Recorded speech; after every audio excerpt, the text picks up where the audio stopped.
వెంటనే we want House Committee.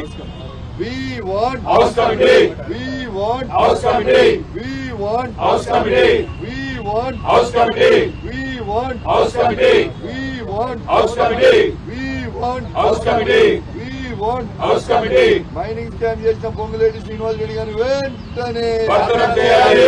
Mining scam చేసిన పొంగులేటి శ్రీనివాస్ రెడ్డి గారిని వెంటనే భద్రం చేయాలి. మైనింగ్ స్కామ్ చేసిన పొంగులేటి శ్రీనివాస్ రెడ్డి గారిని వెంటనే భద్రం చేయాలి. మైనింగ్ స్కామ్ చేసిన పొంగులేటి శ్రీనివాస్ రెడ్డి గారిని వెంటనే భద్రం చేయాలి. We want House Committee. We want House Committee. We want House Committee. We want House Committee. We want House Committee. We want House Committee. We want House Committee. We want House Committee. We want House Committee. రక్షకుడే భక్షకుడైతే సిగ్గు సిగ్గు సామాన్యుడికి దిక్కేవాడు రక్షకుడే భక్షకుడైతే సామాన్యుడికి దిక్కెవరు? రక్షకుడే భక్షకుడైతే సామాన్యుడికి దిక్కెవరు? రక్షకుడే భక్షకుడైతే సామాన్యుడికి దిక్కెవరు? రక్షకుడే భక్షకుడైతే సామాన్యుడికి దిక్కెవరు? We want House Committee. We want House Committee. We want House Committee. We want House Committee. We want House Committee. We want House Committee. ఒక రెండు మూడు విషయాలు మాట్లాడాలి కాబట్టి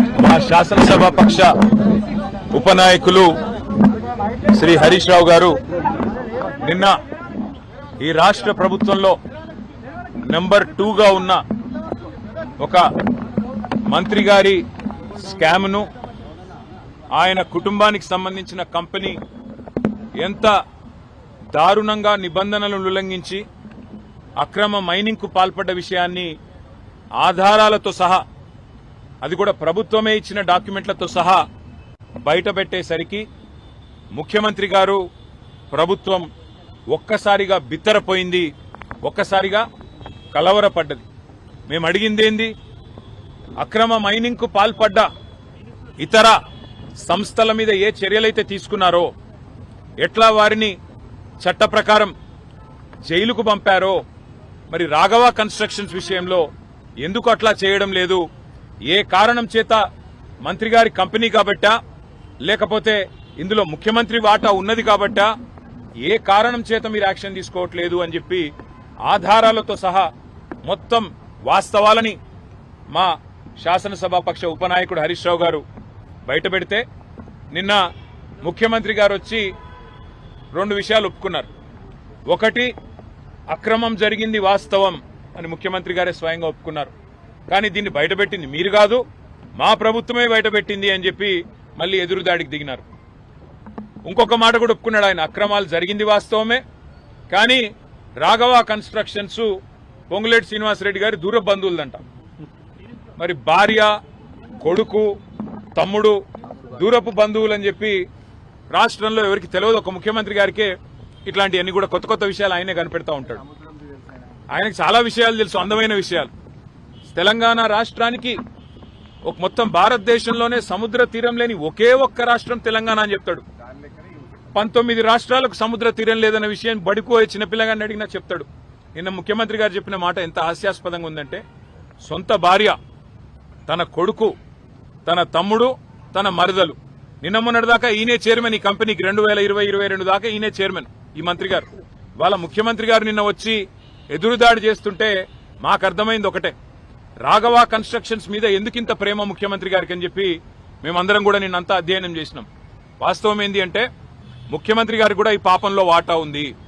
కొడంగల్ లిఫ్ట్ ఇరిగేషన్ ప్రాజెక్టులో పొంగులేటి శ్రీనివాసరెడ్డి గారి కంపెనీ కట్టబెట్టిందే ముఖ్యమంత్రి గారు.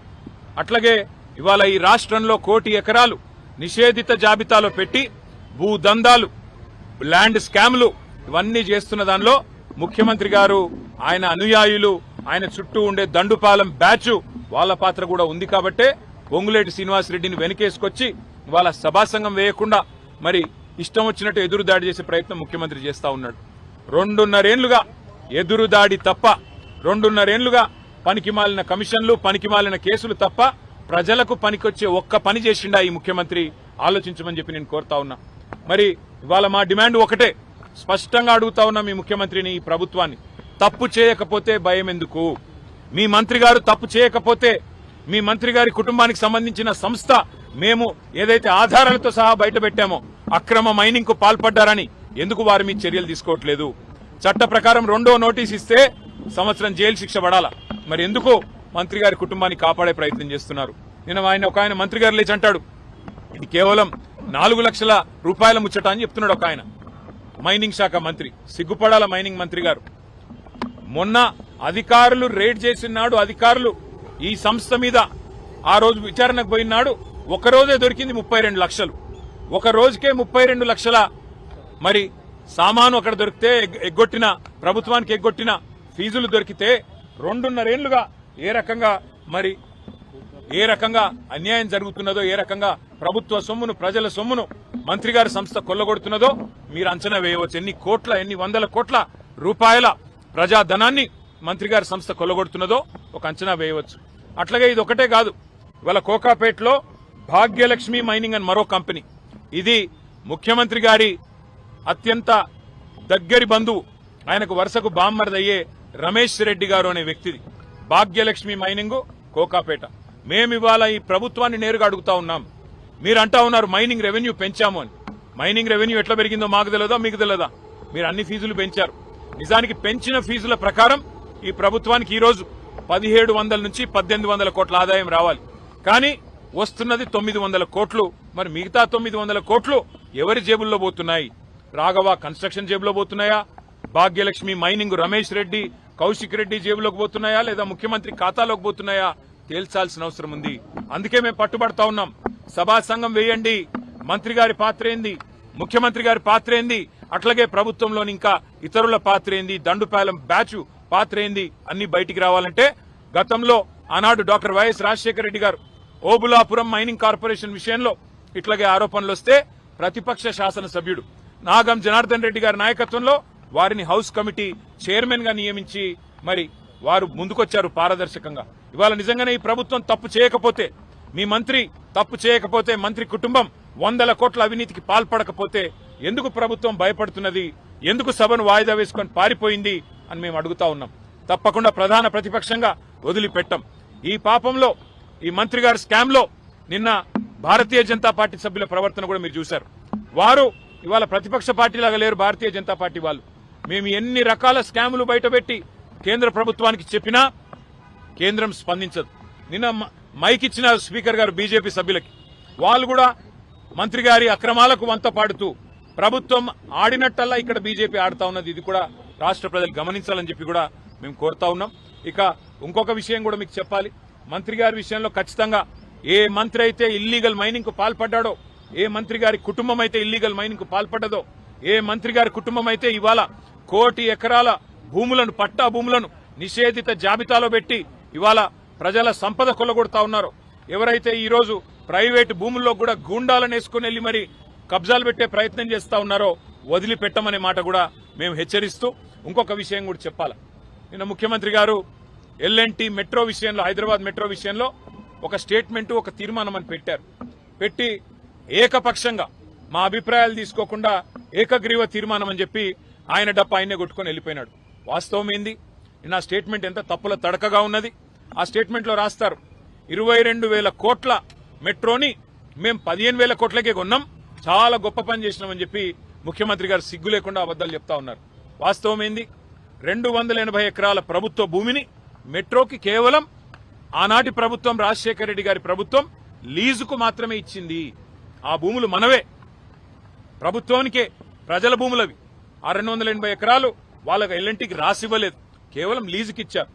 లీజుకిచ్చిన భూముల్లో ఎల్ఎన్టీ వాళ్ళు 18 కోట్ల స్క్వేర్ ఫీట్ల బిల్టప్ ఏరియా కట్టి దాని నుంచి వచ్చే ఆదాయంతో వారు సంపాదించుకోవాలా. తిరిగి ఆ భూముల్లో డెవలప్ చేసిన 18 కోట్ల చదరపు అడుగుల భవనాలతో సహా తిరిగి రాష్ట్రానికి అప్పజెప్పి పోవాలి. ఇది అగ్రిమెంట్. కానీ నిన్న ముఖ్యమంత్రి ఏమంటాడు? 22,000 కోట్ల ఆస్తిని మేము 15,000 కోట్లకే కొన్నాం, 7,000 కోట్లు మిగిలిచ్చినాం అంటుంది. ఇది ఎట్లుందంటే మీ భూమిని, మీ ఇల్లును మళ్ళీ మీరే తిరిగి కొనుక్కున్నట్టుంది. అంటే ఎంత సిగ్గు లేకుండా అబద్దాలు చెప్తున్నాడు ముఖ్యమంత్రి అంటే. 15,000 కోట్ల లోను ఒక ప్రైవేటు సంస్థ బ్యాలెన్స్ షీట్ మీద ఉంటే దాన్ని రాష్ట్ర ప్రజల మీద రుద్దిందే సిగ్గుచేటంటే, ఎల్ఎన్టీ CFOను అరెస్టు చేస్తా అని బెదిరించి, మేడిగడ్డ బరాజు విషయంలో నేను చెప్పినట్టు ఇంటలేరని చెప్పి వాళ్ళను బెదిరించి బ్లాక్మెయిల్ చేసి చివరికి మరి ఆ 280 ఎకరాల ప్రభుత్వ భూమి ఏదైతే ఇవాళ ఎల్ఎన్టీ చేతిలో లీజు రూపంలో ఉందో దాన్ని కొట్టేయడానికి ఈ దండుపాలెం బ్యాచ్ వేసిన ఒక కుట్ర, ఒక స్కెచ్ నిన్న ముఖ్యమంత్రి గారి ప్రకటన. ఎల్ఎన్టీ భూములు కావవి, అవి ప్రభుత్వ భూములే, అది ప్రజల సంపదనే. కానీ ఇవాళ ప్రైవేటు సంస్థ నెత్తి మీద ఉన్న అప్పును ప్రభుత్వం నెత్తి మీద, ప్రజల నెత్తి మీద 15,000 కోట్ల అప్పు ఎందుకు రుద్దుతున్నాడో ముఖ్యమంత్రి సమాధానం చెప్పాలి. ఆ 280 ఎకరాల భూమి ఏదైతే ప్రజల సొత్తు ఉన్నదో దాన్ని ఏ రకంగా రేపటి రోజున మీరు వినియోగించబోతా ఉన్నారో సమాధానం చెప్పి తీరాలి.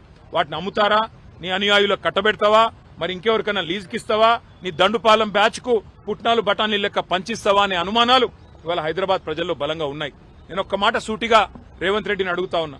కేంద్ర ప్రభుత్వం ఒప్పుకోలేదు ఎల్ఎన్టీ చేతిలో ఉంటే, అందుకే ఎల్ఎన్టీని తీసుకోవాల్సి వచ్చింది అంటున్నావు. మరి ఇదే కేంద్ర ప్రభుత్వం, ఆనాడు కూడా ఇదే బీజేపీ ప్రభుత్వం ఉంది. మేము హైదరాబాద్ రాయదుర్గం నుండి ఎయిర్పోర్ట్ కు 32 కిలోమీటర్లు హైదరాబాద్ మెట్రోని పొడిగించాలని చెప్పి టెండర్ చేశాం.